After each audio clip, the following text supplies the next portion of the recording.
జై హింద్ మిత్రులారా, నా పేరు మధు. నేను అందరికీ మీకు సుపరిచితున్నే.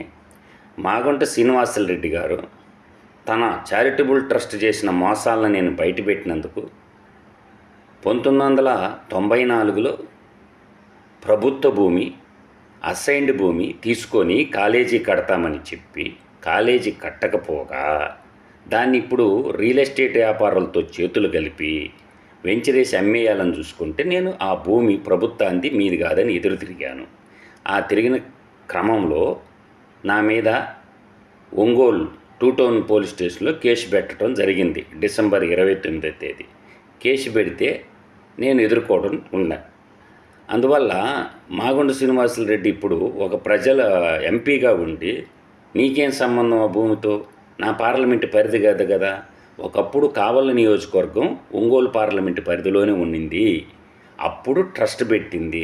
అట్లా మా భూములు తీసుకున్నారు. కాలేజీ పెట్టకుండా దాంట్లో వ్యవసాయం చేస్తూ జామాయిల చెట్లు పెంచుకొని కొట్టుకుంటూ 32 ఏళ్ళు అనుభవించి ప్రభుత్వమైన చర్యలు తీసుకోవాలి కదా. ప్రభుత్వం కూడా నిమ్మకు నీరెత్తినట్లు ఎందుకుంది? ఆడ కాలేజీ ఎందుకు పెట్టలేదు? కొప్పుల రాజుగారు కలెక్టర్ గారికి మొత్తం తెలుసు. అందువల్ల నేనేమంటున్నానంటే, ఒకటి ఆలోచన చేసుకోండి ప్రజలారా. ధర్మ పోరాటం చేద్దాం. నాది న్యాయ పోరాటం, ధర్మ పోరాటం, ప్రజా పోరాటం. మాగుంట శ్రీనివాసులరెడ్డి ఆయన ఉడతూపులకి భయపడేవాడు కాదు. మధుసూదన్ రెడ్డి చాతనైంది చేసుకోమని చెప్తుంటా మాగుంట శ్రీనివాసులరెడ్డిని. ఈరోజు సీఎం ప్రోగ్రాం ఉండి నేను పోవాలంటే కావలి ఆర్డీఓ ఆఫీస్ నుంచి ఆర్డీఓ ఆఫీస్లో రిప్రజెంట్ చేస్తే కలెక్టర్తో యమాన్ శుక్లాతో నాకు మీటింగ్ ఉంటే ఒక మండలానికి నీళ్లు కావాలని చెప్పి ఇరిగేషన్ అధికారులను కోఆర్డినేషన్ చేసి స్వతంత్రం వచ్చి 77 ఏళ్ళు అయితే మా కలిగిరి మండలంలో నీళ్లు లేకపోతే డిపిఆర్లు తయారు చేసుకొని కోఆర్డినేషన్ మధ్యలో ఎత్తుకొచ్చారు నన్ను ఒంగోలు పోలీసులు. ఎత్తుకొచ్చి, సార్ నేను వస్తాను సార్, సీఎం ప్రోగ్రాం అయిన తర్వాత రాక మా నియోజకవర్గానికి వస్తున్నాడు ముఖ్యమంత్రి గారు, రిప్రజెంటేషన్ ఇవ్వాలా, మాకు వాటర్ లేదు, ఇండస్ట్రియల్ పార్కులు లేవు, మా రైతుల డబ్బులు సమస్యలు ఉండే సార్ అని చెప్తే నైట్కి అరెస్ట్ చేసి ఒంగోలులో పెట్టారు. నేను చెప్తున్నా, ఒంగోలు డిఎస్పీ గారు, నాది ధర్మ పోరాటం సార్, నాది ప్రజల కోసం. నాకేం ఆరాటం లేదు, నాకేం బడలేదు. ఈ దేశం బాగుండాలా, ఈ ప్రజలు బాగుండాలనేది నా యొక్క ఆకాంక్ష. అందువల్ల డిఎస్పీ గారు, నేను ఒక్క మాట చెప్తున్నాను, మీరు ఎన్ని రోజులన్నా నన్ను పెట్టుకోండి, నాకు అభ్యంతరం లేదు. సీఎం ప్రోగ్రాంకి నేను పోవాలా, మా కలెక్టర్కి మా ప్రజా సమస్యలు చెప్పుకోవాలా, చంద్రబాబు నాయుడు గారుగా మా గొంతు వినిపించాలా. నేను వాటర్ యూజర్ అసోసియేషన్ అధ్యక్షుడిని కాబట్టి నన్ను నిర్బంధించడం ధర్మం కాదు.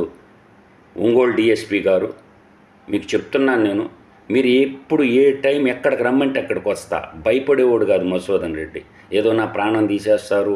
మాగుంట శ్రీనివాసులరెడ్డికి అయితే అసలు భయపడను. మాగుంట శ్రీనివాసులరెడ్డికి నేను భయపడను. అందువల్ల ఏంటంటే, ఈసారి ఒంగోలు పార్లమెంటు మీద నేను పోటీ చేస్తున్న మాట మాగుంట శ్రీనివాసులరెడ్డికి తెలుసు. అందువల్ల ఏంటంటే అతనికి భయం మొదలయ్యింది. అతని పెరల్ డిస్టిలరీ మీద నేను నేషనల్ గ్రీన్ ట్రిబ్యునల్లోను సెంట్రల్ పొల్యూషన్ కంట్రోల్ బోర్డులోను నేను కంప్లైంట్ చేశాను. అసలు కేసును పక్కదోవ పట్టిస్తున్నాడు. పెరల్ డిస్టిలరీ మన్నేరు వాగుని చెరబట్టింది, మన్నేరు వాగుని కలుషితం చేసింది. కాబట్టి నేషనల్ గ్రీన్ ట్రిబ్యునల్లో కానీ సెంట్రల్ పొల్యూషన్ కంట్రోల్ బోర్డు వాళ్ళు కానీ అతని మీద చర్యలకి ఉపక్రమిస్తున్నారు. నన్ను బెదిరించాలంటే మాగుంట శ్రీనివాసులరెడ్డి మరో జన్మెత్తాలా, బెదిరిపోయాడు కాదు. కావాలంటే నా ప్రాణాలు తీసుకోమనండి మాగుంట శ్రీనివాసులరెడ్డిని, అంతే తప్ప ఆయన బెదిరింపుకి నేను భయపడను. ఆయన రౌడీజాన్ని అసలు లెక్కే చేయను. అందువల్ల ఒకటి శ్రీనివాసులరెడ్డి గారు, గౌరవంగా అడుగుతున్నాం, ఆ భూమి మీది కాదు, మా మండల ప్రజలది. మా కలిగిరి మండలంలో ఉన్న 23 గ్రామ పంచాయతీల ప్రభుత్వ భూమి, మీ భూమి కాదు. దయచేసి చెప్తున్నాను, నీకు నాకు ఎటువంటి సంఘర్షణ లేదు. ఆ భూమి వదిలేయండి. మీకు సంబంధం లేని భూమి, మీ ట్రస్ట్ భూమి కూడా కాదు. ఇంకా మీ ట్రస్ట్లో జరిగిన అవినీతి మొత్తం బయట పెడతాను. మీ ఎంపీ ల్యాండ్స్ నిధులు భాగోత్వం కూడా బయట పెట్టబోతున్నాను. తగ్గేదే లే. ఇంకా తేల్చుకుందాం. 29 ఎలక్షన్లో ఒంగోలు పార్లమెంటు మీద నువ్వు పోటీ చేయాలా, నేను పోటీ చేయాలా. ప్రజలు ఎవరిని ఆశీర్వదిస్తే వాళ్ళదే అంతిమ విజయం. జై హింద్.